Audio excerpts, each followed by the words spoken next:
একটা কথা বলে আমি বিদায় নিচ্ছি আপনাদের থেকে। আল্লাহ কখন কার তকদির পরিবর্তন করে দেয় বলা যায় না। সামান্য একটা কাজও হয়ে যেতে পারে আপনার জীবনের জন্য জান্নাত পাওয়ার মাধ্যম। পৃথিবীর অনেক বড় বড় পাপীদেরকে আল্লাহ মাফ করে দিয়েছেন, এমন রেকর্ডও। এবার একটু শুনেন। হযরত মূসা আলাইহিস সালামের যুগে একজন পাপিষ্ঠ, এমন পাপিষ্ঠ ছিল যাকে সমাজ থেকে সবাই বহিষ্কার করে দিয়েছে। যখন তার শরীর দুর্বল হয়ে গিয়েছে, রোগাক্রান্ত হয়ে গিয়েছে, ক্ষমতা শেষ হয়ে গিয়েছে, সবাই তাকে এলাকা থেকে বের করে দিয়েছে। এমন একটা জায়গায় তাকে ফেলে দিয়েছে যেখানে আশেপাশে কেউ। এবার সে যখন অসুস্থ শরীর, খাবার নাই, ঘুম নাই, শরীরের মধ্যে ক্ষতবিক্ষত, একদম জরজন্য অবস্থা, যখন তার পাশে কেউ নাই, এবার সে চোখের পানি ছেলে রবের দিকে তাকিয়ে বলে, ইয়া রব, সবাই তো আমাকে ফেলে দিয়েছে, তুমিও কি আমাকে ফেলে দিবা? মাওলা, তুমি না রহমান, তুমি না গফফার, তুমি না সত্তার, তুমি না খালিক। ও মাওলা, তোমার দরবারে তো রহমতের কোনো কমতি নাই। আমি ভুল করেছি মাওলা, তোমারই তো করেছি, তুমি চাইলে তো মাফ করে দিতে পারো। এরকম সে কান্না করতে করতে করতে এক পর্যায়ে তার নিঃশ্বাস বের হয়ে গেছে, সে মারা গিয়েছে। ইন্না লিল্লাহি ওয়া ইন্না ইলাইহি রাজিউন। অন্যদিকে আল্লাহ তাআলা মূসা নবীকে বললেন, হে মূসা, তুমি অমুক জায়গায় যাও, ওইখানে আমার একজন বান্দা মারা গিয়েছে, তুমি তাকে সুন্দরভাবে গোসল টোসল করিয়ে আমি আল্লাহর দেওয়া বিধান মোতাবেক তাকে দাফন করে আসুন। তো যেহেতু মূসা নবী আল্লাহর নির্দেশ পেয়েছেন, কোন মূসা নবী? যিনি নবী, জলিলুল কদর একজন নবী। উনি ওই এলাকায় গিয়ে যখন খুঁজতে লাগলেন মানুষটাকে, সবাই বললেন, আপনি একজন নবী, এরকম গুনাহগারকে আপনি খুঁজেন কেন? তো রব পাঠালেন, যেহেতু বুঝে শুনে পাঠিয়েছেন। এখন আয়েশা দেখে যে সবাই ওটার বিপক্ষে, কাহিনী তো মিলে না, ব্যাপারটা কি? যেহেতু রবের হুকুম এসেছে, কারো কথা শোনার কোনো দরকার নেই। এবার উনি গিয়ে সমস্ত কাজকর্ম করে আল্লাহর দেওয়া বিধান মোতাবেক ওনাকে দাফন করলেন। এবার মনে মনে প্রশ্নটা রবকে করলেন, ইয়া রব, সবাই তাকে পাপী বলছে, কিন্তু তুমি আমার মতো একজন নবীকে দিয়ে তাকে গোসল দেওয়াইলা, নিশ্চয় তার তো কোনো কাজ তোমার পছন্দ হয়েছে। রব বলে, এলাকার মানুষ যা বলছে সব সত্য, সে অনেক পাপী, সেটা সত্য, কিন্তু সে মৃত্যুবরণ করার আগে আমাকে এত সুন্দরভাবে ডেকেছে, এত মায়া করে ডেকেছে, এত ভালোবাসা নিয়ে আমার নামকে ডেকেছে এবং আমার কাছে সারেন্ডার করেছে, আমি রব মালিক ইয়াউমিদ্দিন, আমি মালিক, তার সারা জীবনের গুনাহকে খুশি হয়ে ক্ষমা করে দিয়েছে। মূসা নবীর উম্মতকে যদি আল্লাহ এমন দয়া করতে পারেন, আপনি আমি তো রাহমাতুল লিল আলামিন নবীর উম্মত। নবী রাহমাতুল লিল আলামিন বলেছেন, হে আমার উম্মত, তোমরা আমাকে দুইটা জিনিসের জামানত দাও, আমি তোমাদেরকে জান্নাতের জামানত দিচ্ছি। ইয়া রাসূলুল্লাহ, কোন দুইটা জিনিস? নবী রাহমাতুল লিল আলামিন বলছেন, তোমাদের লজ্জাস্থানের হেফাজতের জামানত দাও, আর এই জিহ্বার হেফাজতের জামানত দাও।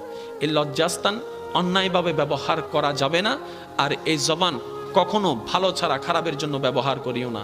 এমনকি এই জবান কারো অন্তরে যেন কথা দিয়ে আঘাত না আসে, সেভাবে তুমি চলবা।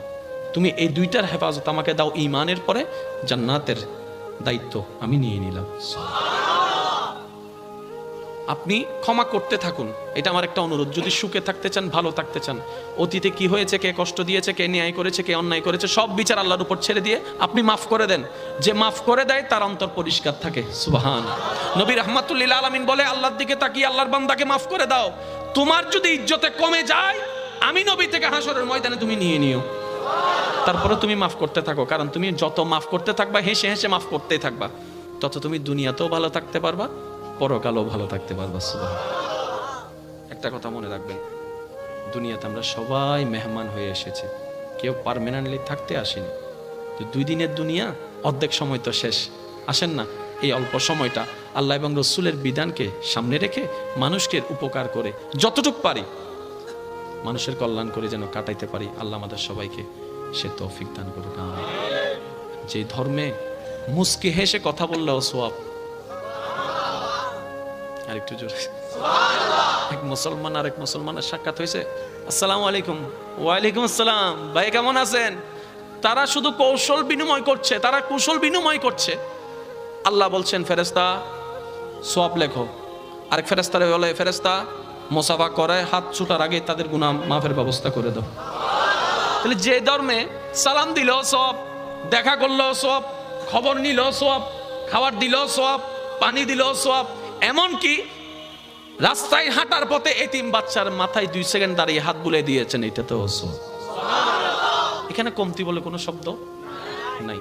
এরপরেও যদি আমরা নিজেকে গোছাতে না পারি, আফসোস করা ছাড়া কিছু উপায় নাই। সেজন্য আমি একটা অনুরোধ, আপনি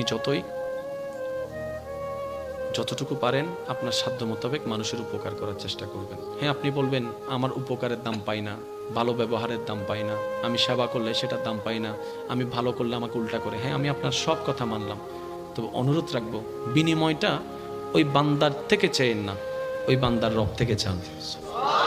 বান্দা দিলে আর কদ্দুর দিবে, কিন্তু ওর রব যখন দেওয়া শুরু করবে আপনি রাখার জায়গা পাবেন না। আপনি শাশুড়ি দেখবেন না, আপনি বউ দেখবেন না, আপনি স্বামী দেখবেন না, আপনি মা দেখবেন না, আপনি বাবা দেখবেন না, আপনি চাচতো ভাই, কোনো কিছু দেখবেন না। আপনি শুধু দেখবেন একটাই, এটা আমার রবের বান্দা, এটা আমার রবের বান্দা, এটা আমার রবের বান্দা, এটা আমার রবের বান্দা। তো কেউ যদি জিজ্ঞেস করে তুই শাশুড়ির এমন সেবা করছিস কেন, আরে তোরও তো একটা জীবন আছে, আপনি বলবেন আমি আর শাশুড়ির সেবা করছি না, আমি আমার রবের একজন বান্দার সেবা করছি, শুধু আমার রবের দয়া পাওয়ার জন্য। এবার শাশুড়িকে জিজ্ঞেস করা হচ্ছে আপনি বউকে এত ছাড় দিলেন কেন, বউয়ের সাথে এত ফ্রেন্ডলি চলেন কেন? আপনি বলবেন আমি আমার ছেলের বউয়ের সাথে চলি না, আমি আমার মেয়ের সাথে চলি। আরে আমার মেয়েটা তো আমার রবের বান্দা, আমি আমার রবের বান্দাকে খুশি করে চলার চেষ্টা করছি। আল্লাহ আমাদের সবাইকে বুঝার, আমল করার তৌফিক দান করুন। সইবেন যত, পাইবেন তত। মনে থাকবে ইনশাআল্লাহ। একটা দাওয়াত আসছে পূর্ব কচুখাইন যুব সেনানী সংঘের ব্যবস্থাপনায় আগামী 19শে নভেম্বর পূর্ব কচুখাইন জামে মসজিদ মোহাম্মদিয়া দরবার শরীফ প্রাঙ্গণে। ওখানে মেহমানে আলা থাকবেন রৌনকে আহলে সুন্নাত আল্লামা আবু সুফিয়ান খান আবিদি আল কাদেরি সাহেব, আর প্রধান বক্তা থাকবেন আমার ভাই রৌনকে আহলে সুন্নাত শাইখ ডক্টর সাইফুল আজম বাবর আল আজহারি সাহেব, আরও অনেকেই থাকবেন 19শে নভেম্বর পূর্ব কচুখাইন জামে মসজিদে। ইনশাল্লাহ আপনাদেরকে দাওয়াত দেওয়া হলো, যাওয়ার চেষ্টা করবেন। নামাজ ছাড়া যাবে? আমি আওয়াজটা শুনি নাই। কার স্বার্থে? নিজের স্বার্থে। কার স্বার্থে? নামাজের ভিতরে ব্যায়াম আছে না নাই? নামাজের ভিতরে ব্যায়াম আছে না নাই? নামাজের ভিতরে মনের শান্তি আছে না নাই? নামাজের ভিতরে আত্মতৃপ্তি আছে না নাই? মনে রাখবেন, একটা হচ্ছে দেহের খাদ্য, হুজুর, একটা হচ্ছে শরীরের শক্তির জন্য দেহের খাদ্য, আর একটা হচ্ছে রুহের খাদ্য।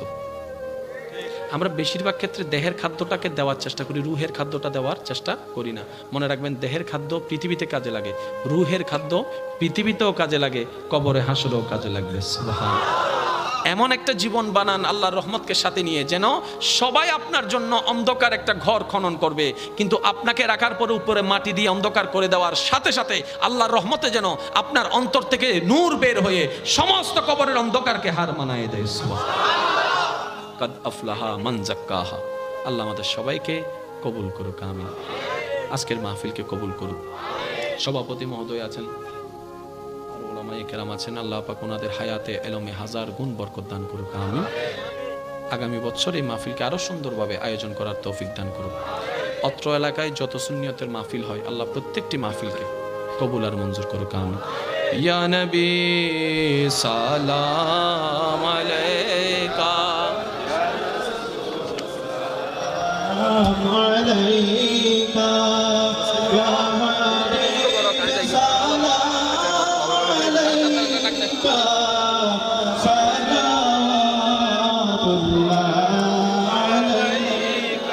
حبيبي سيد